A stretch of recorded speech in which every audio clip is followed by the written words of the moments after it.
Good morning and welcome, Annette here. And we are talking about the State of the Nation address happening tomorrow on the 12th of February. And here to give his opinion on what he thinks is going to happen with tomorrow and what the party is expected is Dr. Thandi. Doctor? Morning, Annette. Thank you Please. for having me, and good morning to your listeners as well. Thank you. Please will you just introduce yourself and your position and your party to us? So I'm a member of the High Command of the MK Party. I chair the Economic Transformation Committee and I convene the province of the Western Cape. That's a very important job. So you are expecting some great things from the State of the Nation address, am I right? Well, we're hoping for the sake of the country. Yes. But our expectations are pretty low. I mean, Yeah. the president has continuously disappointed What? with his State of the Nation addresses. Yes. And as a political party, you guys do not make a secret of none of the political parties for that matter. When we're not happy, the parties definitely make their voices heard. What are you hoping to hear tomorrow? Well, we're hoping to, number one, hear how he's going to deal with the economic crisis that's facing the country. Yeah. The level of unemployment, joblessness, just poverty. Yes. That's in the country. Number two, obviously, more decisive action, especially around the issue of criminality. Yes. Criminality in the state, and seemingly the capturing of the state by criminal elements. I mean, when President Zuma was in power, we heard a lot about how the state is captured. Yes. Which was frankly, how would I put it? It was nonsense. Yes. Because the state was being run by the executive. It was being run by the president. Maybe there were policy disagreements, but there was no state capture. Yeah. And now we seem to have clear examples of where criminal gangs, mafias, actually run the state. But now we are not so certain who's in charge of the state. And all elements of the state seem to be infiltrated by criminals gangs and mafias.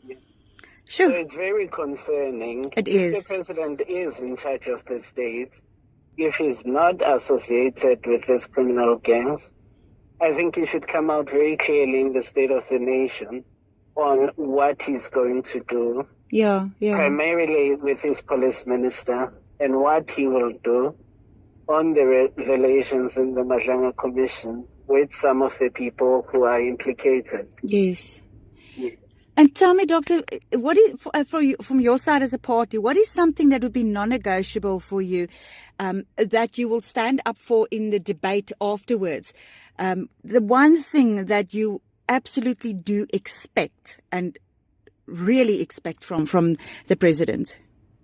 Well, it's dealing with the criminality in the state. Yes. I mean, if the state is run by drug lords, if it's run by criminal mafias, then we don't really have a country. I understand. Right? Yes. And the whole criminality, I mean, it cascades down from national governments down to local governments. And we have seen how much corruption and criminality can destroy the very fabric of society. Absolutely. It can destroy the very fabric of society. We have to make sure that first up, there is an ethical state. Yes. One. And number two, that public resources, instead of being looted by criminal mafias, are actually used to develop the country. Yes. They should be going to fund development. We've got a lot of poverty in the country. Unfortunately, yes. Yes, and we've got a lot of inequality. Yeah, our crime rate, inequality, it's sky high. Unemployment, it's scary. It's scary, and it won't be addressed for as long as there's criminality. If you're going to engage in any form of business activity, and you've got to pay these criminal gangs. If you want to invest somewhere, and you might be assassinated, if you're tendering with the state, and the criminal gangs involved, and there's a threat that you may be killed, right? Yes. With the connivance of the police, what investment are we going to get? Yes. There's no investment that's going to come. The economy will not recover.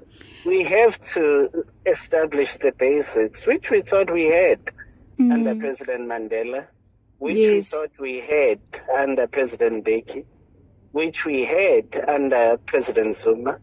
But right now, the very foundations of the republic under this president are being questioned. And they are being threatened. Yes, and that is the core of a country, of a healthy country, is an ethical government, is the core of a healthy country. An ethical government and the rule of law functioning. Yes. And people knowing that they can engage in that they can engage in business, they can engage in transactions with the state, they can invest without being threatened, without being killed. Yeah. Yes. We've seen a lot of whistleblowers being killed. Unfortunately, yes. And under this president, and nothing has been done. Which renders the question of whether he is actually complicit in it. Yes. Because practically nothing has been done. So serious allegations. Yes. I mean, from Papito Dokeran, we've seen whistleblowers being eliminated and killed, and consistently, and nothing has been done. State of the Nation address tomorrow. I'm talking to a representative from the MK Party. Doctor, I wanted to say thank you so much for taking the time to talk to us, and we are really with you, looking forward to what we hope to hear tomorrow, and also for the debate following the address, because that's also a chance, an opportunity for the parties to speak their minds. Yes, no, thank you for having me, Anna. Let's hope some action will be taken. Yes, We're absolutely. not very helpful, yes. But let's hope action will be taken. Action will be taken. Once again, I feel strongly with you that the ethical government determines the health of our country.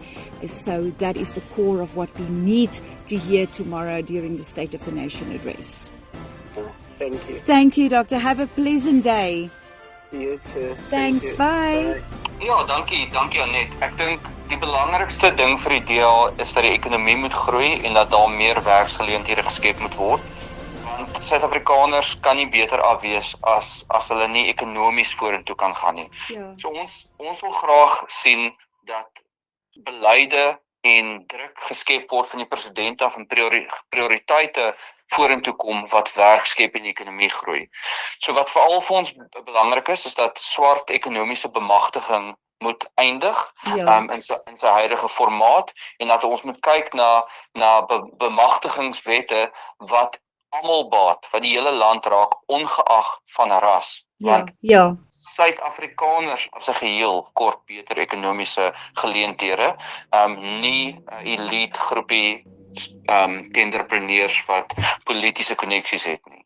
Dan natuurlik wat vir ons baie belangrik is dat ons hawens en ons spoorweë moet onmiddellik geprivatiseer word of met privaat hulp omgedraai word, dat ons nie meer in situasies sit waar ons vrugte en ons goedere vrot word in ons hawens of nie vervoer kan word nie, sodat ons uitvoere kan doen wat natuurlik baie belangrike buitelandse kapitaal in ons land inbring en vir ons beter ekonomiese geleenthede in die land skep. Vir ons baie belangrik dat Eskom se monopolie heeltemal gebreek moet word, dat daar privatisering gebeur ook met kragverskaffing om kragsekuriteit en beter pryse en natuurlik dan 'n beter ekonomiese uitkomste vir besighede en Suid-Afrikaners moet wees. En dan ons wil baie graag, en is iets wat al op die tafel is, ons wil baie graag sien dat daar 'n nuwe erns moet kom rondom persoonlike verantwoordelikheid vir munisipale amptenare of jy weet finansiële bestuurders op alle vlakke van regering wat betrokke is in enige vorm van korrupsie of spandering van geld wat nie geregverdig kan word nie. Dat ons begin om regeringsamptenare persoonlik aanspreeklik te hou vir enige vorm van wasteful expenditure of dan nou korrupsie. Vir ons baie belangrik dat die staatsdiens geprofessionaliseer moet word. Ons sien uit na dat die president sal praat daaroor dat kaderontplooiing in geheel gestop kan word en dat ons 'n staatsdiens vol staatsamptenare kan skep wat professioneel is, aangestel op meriete en nie enigstens aangestel is op politieke affiliasie nie. En ek dink daai is die belangrikste goed wat die DA graag sal wil sien uit die president se toespraak môre. En dan wat vir ons jy het ook gevra wat wil ons nie sien nie. Yes, non-negotiable. Ja, so ons is baie ernstig dat ons wil enigsins enigiets oor NHI sien nie. NHI is nie die antwoord vir die land se gesondheidssektor nie. En ons sal aanhou sterk uitkom teen dit en ons hoop nie dat die president enigiets verder daaroor wil sê of dit wil aanpraat nie. En dan natuurlik ons is baie bekommerd rondom die sogenaamde transformasiefonds wat blykbaar uitgerol wil word. Ons sien dit as ons sal dit beveg op elke hoek en draai wat ons kan en ons sien dit as net nog 'n vorm van swart ekonomiese bemagtiging vir 'n elite groep mense wat net gaan lei tot korrupsie en tenderpreneurskap. So ons wil dit baie graag beveg en as daar enigiets daarvan is, sal ons baie teleurgesteld wees. Baie dankie, dis die stem van Jan de Villiers, hy is die nasionale woordvoerder van die DA. Ek wil net ook iets noem, 'n verteenwoordiger van die MK het spesifiek ook gepraat oor staatskaping, dat dit is iets wat hulle ook baie sterk oor voel. Is daar plek in die State of the Nation Address vir iets so staatskaping?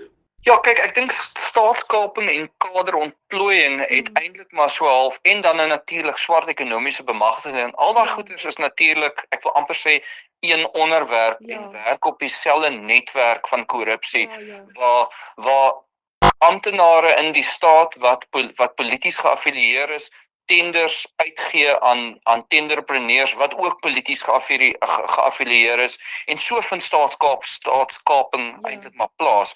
So ja, natuurlik staatskaping is iets wat steeds op verskillende vlakke en verskillende maniere gebeur en dit is hoekom die DA sê as jy kaderontplooiing stop, soos jy die staatsdiens professionaliseer en mense daar kry wat daar werk, staatsamptenare kry wat op meriete aangestel is en as jy swart ekonomiese bemagtiging breek en nie meer ras gebruik as 'n wapen om tenders van die staat uit te gee nie, dan per definisie breek jy staatskaping. Ja, en as jy staatskaping breek, dan is jou ekonomie al klaar 'n stukkie sterker, want 'n gesonde regering en 'n etiese regering is tog waar die land se ekonomie, die core van die land se ekonomie begin. 100%, jy weet, as dit kom by die staat, dan wil jy hê die demokraties verkose politikuste, hulle moet besluit die beleid en die begroting. So hulle moet besluit wat moet gedoen word met die staat en hopelik die beste beleide en wette skep wat tot Suid-Afrikaners se belang is. Maar jou staatsamptenare moet onafhanklike professionele mense wees. Hulle moet besluit hoe dit gedoen moet word. Aan die ander woorde die uitvoering daarvan. En wanneer die politikuste, ons publieke verteenwoordigers, toegelaat word om in te meng en 'n geleentheid het om vir daai staatsamptenare te sê, nee, 'n tender moet so geskied, 'n diensverskaffer moet so verkies word. Dis dan wanneer staatskaping gebeur, dis dan wanneer korrupsie gebeur en dis dan wanneer die belastingbetaler se geld nie reg spandeer word nie. En op die einde van die dag is dit die armste van die arme mense, maar alle Suid-Afrikaners wat swakker af is, want belasting, wat die hoofinkomste van die staat is, word verkwansel om sekere mense ryk te maak en nie om dienslewering te doen. Nie om skole te bou, water in krane te sit, paaie te herseël ensovoorts. Baie dankie. Ons hou saal die res van die land en ons hou almal asem op vir môre se se State of the Nation address en natuurlik ook die debat wat daarna sal volg. Baie dankie Baie vir dankie. die luisteraars te praat. Yes, lekker dag verder vir jou hoor. Bye bye. Lekker dag. Bye bye. Dankie baie.